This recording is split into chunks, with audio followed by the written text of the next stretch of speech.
Hello, welcome to all our viewers in Nigeria and capital Abuja. I am Sadia Yakubu.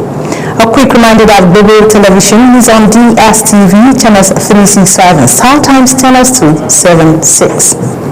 The Academic Staff Union of Universities has issued a 14-day ultimatum to the federal government of Nigeria. The union made a decision following a National Executive Council meeting at the University of Abuja. National President of the Union, Professor Chris Pimuna, made this known in a copy of strike action he personally signed and made available to our correspondents in Abuja. As Nigeria marks 65 years of independence, the federal government is using the moment to showcase the progress of the current administration. At a World Press Conference organized by the Ministry of Information, top officials highlighted achievement in infrastructure, governance and social development while urging Nigerians to stand united for the future. Ubon Usoro reports. Was a gathering of government voices under one roof as the World Press Conference in Abuja set the stage for appointees of President Bola Tinubu to defend the reforms and reassure the nation of better days ahead. Secretary of the Government of the Federation, George Akume, expressed appreciation to all Nigerians for their patriotism and assured the country that it will soon start reaping the fruits of reforms of President Bola Tinubu's administration.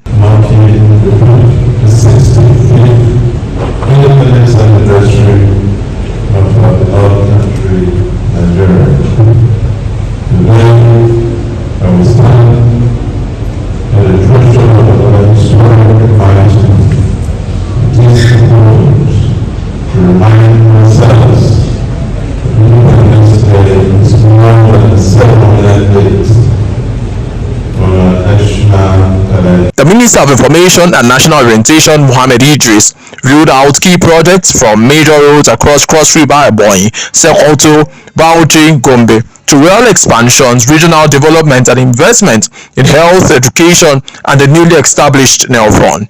As we mark the 65th year since our independence from Great Britain, we are all witnesses.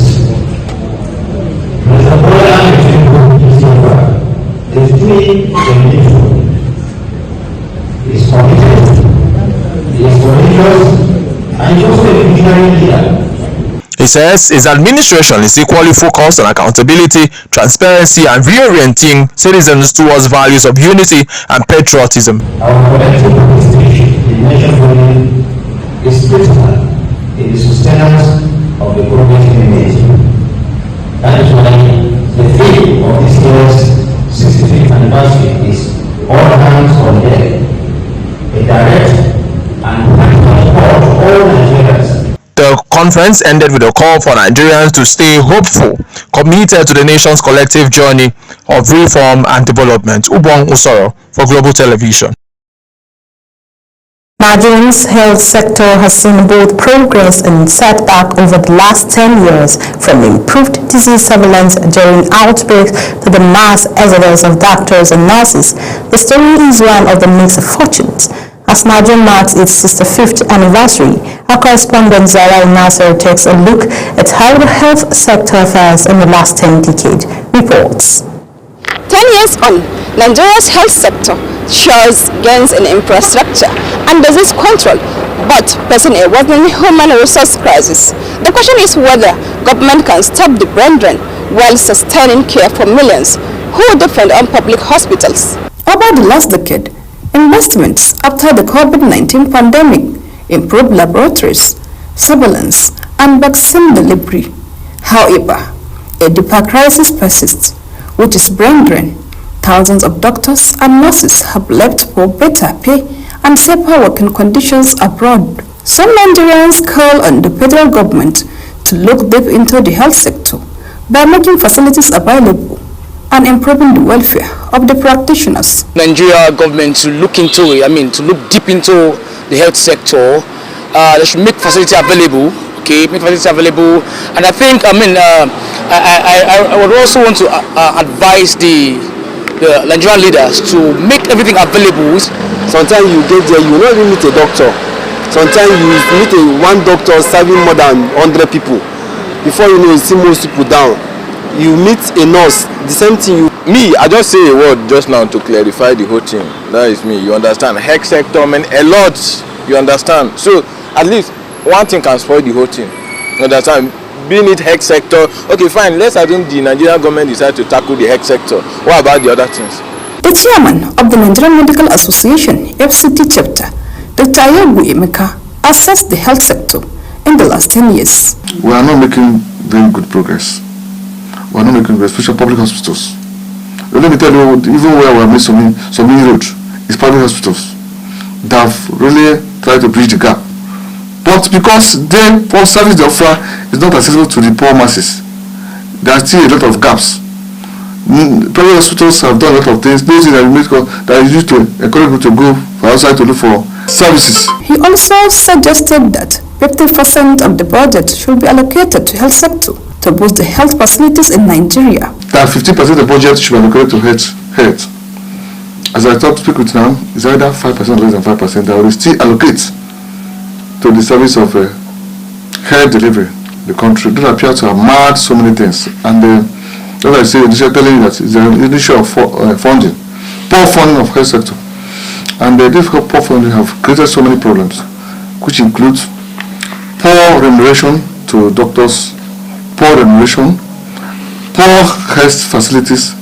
The project delivery lead of the Africa Health Project Network, Amina Khalid Muhammad, says there should be better health financing, adequate welfare for health workers to make the sector more vibrant. The two areas that we need to focus on to boost the health sector would be health financing and accountability.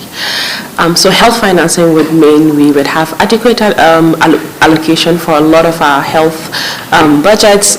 We would have those allocations being timely released and adequately utilized.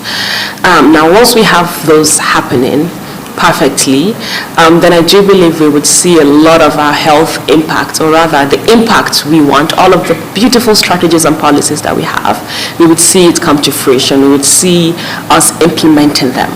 With adequate funding and improved welfare, it is generally believed that the health sector in Nigeria will meet the required global standard. Zahra Udas, reporting for Global TV News.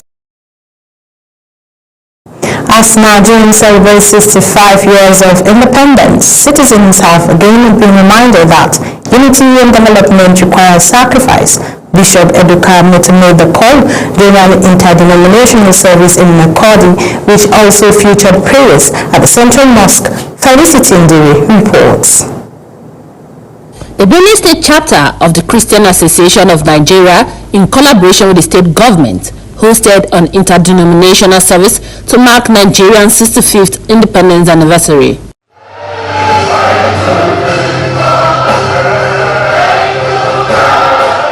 Officiating Minister Bishop Eduka Amuta of the Methodist Diocese emphasized the theme of sacrifice, recalling the price paid by Nigerians for peace and unity, including those who laid down their lives. We yield ourselves to God and serve Him from the depth of our heart, will be contented. And if the Lord blesses us with material resources, it is for service to the people, service to the community, and service to the society. In a similar message, the Imam of Makurdi Central Mosque, Habib Suleiman, advised leaders to uphold justice, fairness, and accountability, while encouraging citizens to remain prayerful and committed to nation building. We call for our leadership to be vigilant. Let them try as much as possible to restore peace. And then we citizens are willing and ready to obey them as long as they fulfill their side of contract. We were fulfilling ours. Vice Chairman of CAN, Reverend Jonathan Ogbudi, expressed gratitude for Nigerians' growth and commended the achievements of the present state administration. Representing Governor Hyacinth Alia, Deputy Governor Sam Odi praised the sacrifices that secured Nigerians' unity, describing them as a reminder of the nation's indivisibility. I commend the security agencies that are working in the state. Like the chairman of that is a long time making sacrifices, most likely the supreme class, for us to enjoy peace and security within the territory of Nigeria and within the whole Nigeria. Intercessory prayers were offered for Nigerians' founding fathers, current leaders, and the administration of Governor Hyacinth Alia and that of President Bola Ahmed Tinubu. In Makudi, Felicity Ndere, reporting for Global TV News. As Nigeria marks its 65th independence anniversary, citizens are reflecting on the nation's achievement, challenges and prospects. In Owerri, residents expressed mixed feelings about how far the country has come. Our correspondent Marachi Ide reports from Owerri. Governor Hope Uzodinma noted that despite challenges, the country has continued to stand united, adding that the anniversary is a time to reflect on Nigerians' journey, renewed hope, and strengthened commitment to national progress. He urged Nigerians to remain resilient, patriotic, and committed to building a greater nation, assuring that with collective effort, Nigeria's future remains bright. 65 years in the life of a man is not a joke.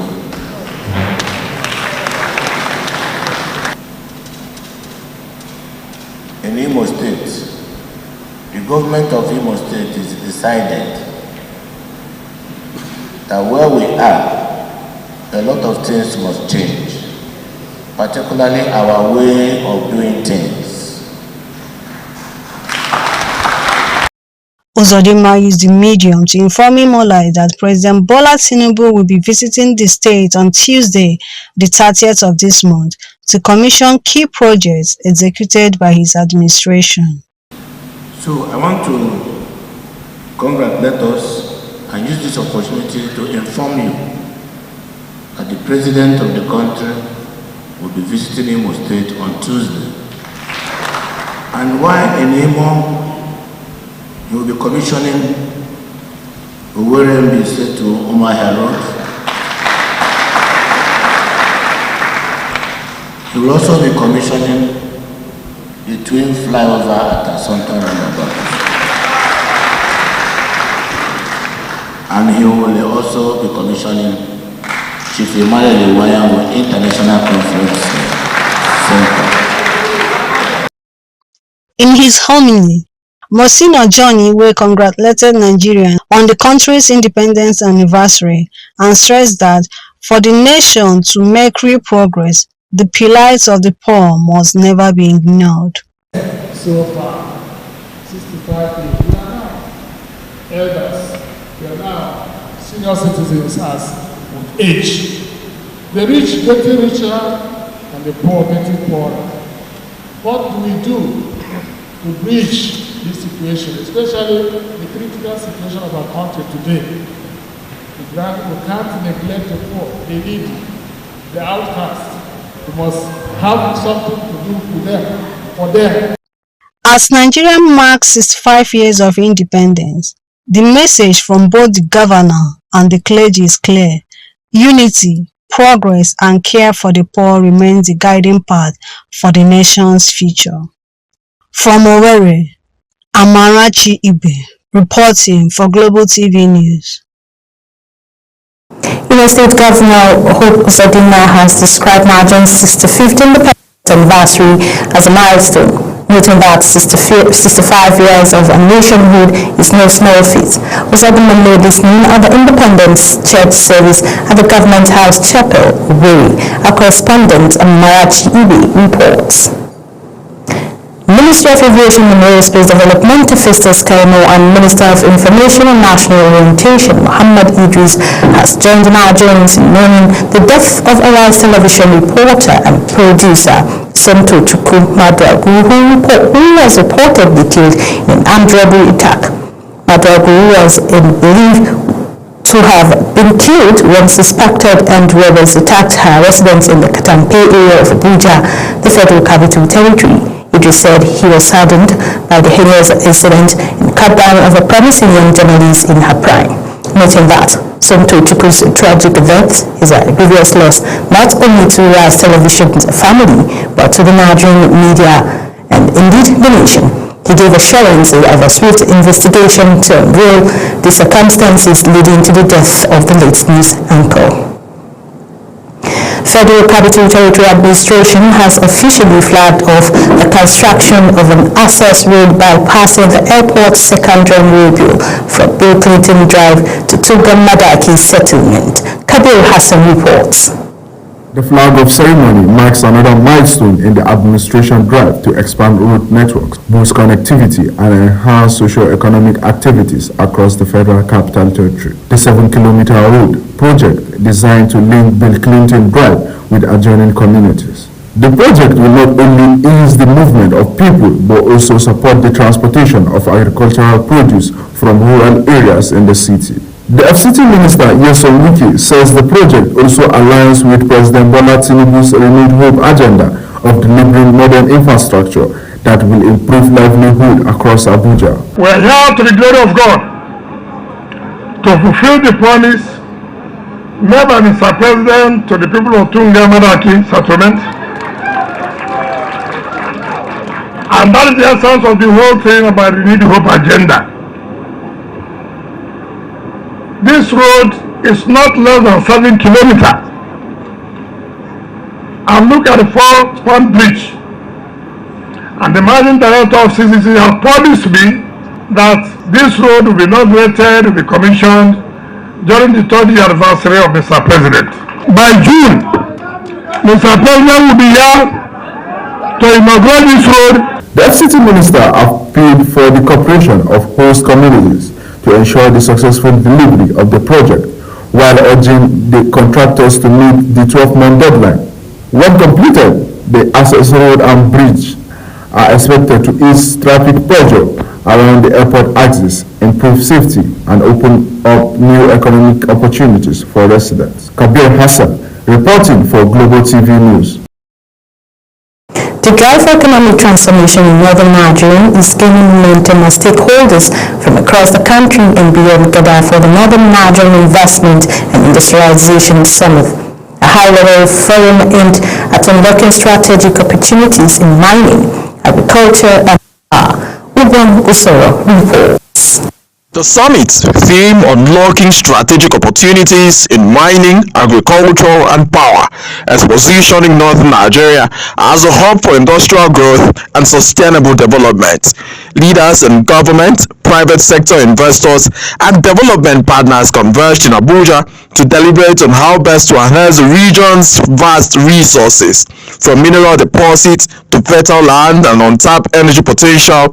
The North is being projected as a frontier for economic expansion. Speakers at the summit stressed the urgent need for infrastructure, innovation financing, and partnership to boost productivity in mining and agriculture while ensuring reliable power supply for industries to thrive. It is my singular honor and privilege to welcome you to the main edition of the Northern Nigerian Investment and Industrialization Summit 2025, organized under the leadership of the Northern Elders Forum. This historic gathering is not political, neither is it ceremonial. It is a mission of prosperity, a rally call to action, and a decisive step towards building a sustainable economic future for northern Nigeria. Beyond policy discussions, the summit will feature investment pitches, technology exhibition, and success stories from emerging enterprises already transforming local economies. Organizers say the goal is not only to attract capital, but also to be able to create jobs, reduce poverty, and strengthen security through industrialization. The North has always been the engine room of Nigeria's productive economy. Our challenge has always been infrastructure to link our vast resources to market.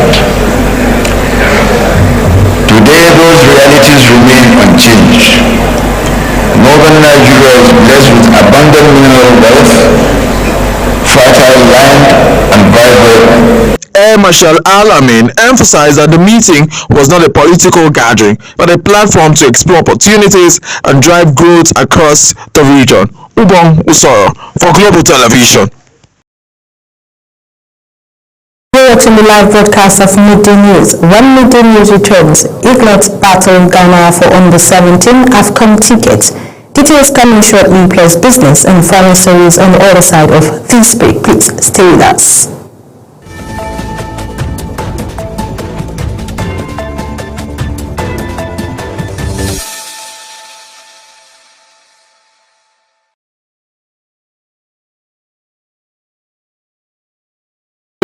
In business, as Nigeria is set to clock 65 years of independence, the nation appears to have found itself reflecting on decades of repeated challenges. From Kano, Global Television correspondent Idris Jibril takes a look at how Nigerians are struggling to survive 65 years after the nation gained its independence. The federal government has expressed a willingness to engage in the labor-related dispute involving the Petroleum and Natural Gas Senior Staff Association of Nigeria and Dangote Petroleum Refinery and Petrochemicals. Minister of Labor and Empowerment Mohammed Dingyadi, who doubles as a conciliator, expressed optimism that an amicable resolution will be reached in the interest of all parties and the general public. Uli Akunufibi has details. The minister, while acknowledging the significance of the disputes to the nation's economy, noted that the federal government had not expected it to escalate until the union embarks on a strike, an action that has grounded operations in the downstream sector. This is a realization of the fact that what is happening today is very dear to this country, very dear to our economy, and very dear to the security of this nation. We have been informed that Pegasus is on strike, and a very serious one for that matter, because I never knew that they have closed NNPC itself and other subsidiaries of oil and gas industry. Dingyadi appreciated members of the Natural Gas Senior Staff Association of Nigeria for adopting a peaceful approach to industrial disputes as recognized Dangote Petroleum Refinery and Petrochemicals for its immense contribution to Nigeria's economy. We know Pegasus has always been very peaceful, and we know for a very long time that we never done this kind of thing. And we consider them as friends and people who wish this country well. We also have the same feeling for Dangote Group.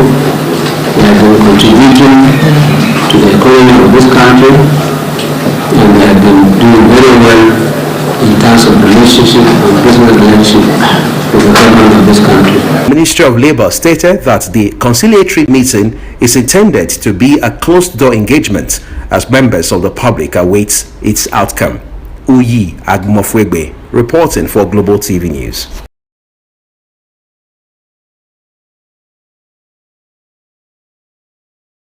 Calls for urgent action in Gaza echoed through the halls of the United Nations General Assembly in New York as world leaders used the landmark 80th session to spotlight the worsening humanitarian crisis and demand concrete steps toward peace. The plight of Palestinians dominated discussions, with diplomats warning that speeches alone will not shield civilians. Many insisted on accountability for Israel's action and urged decisive international measures. Israeli Prime Minister Benjamin Netanyahu in his address pledged to continue military operations in Gaza, dismissing accusation of genocide.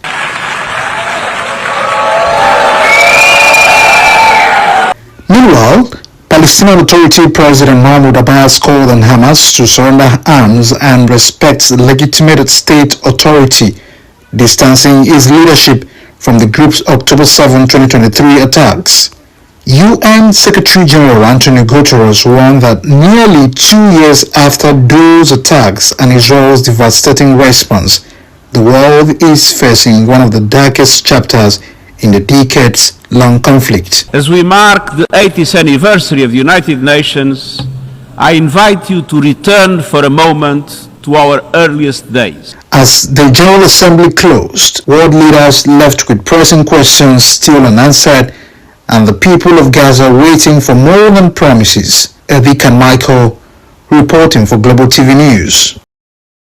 And in sports, Liverpool manager Arne Slot has revealed that Victor Osimhen was never a serious transfer target for the club.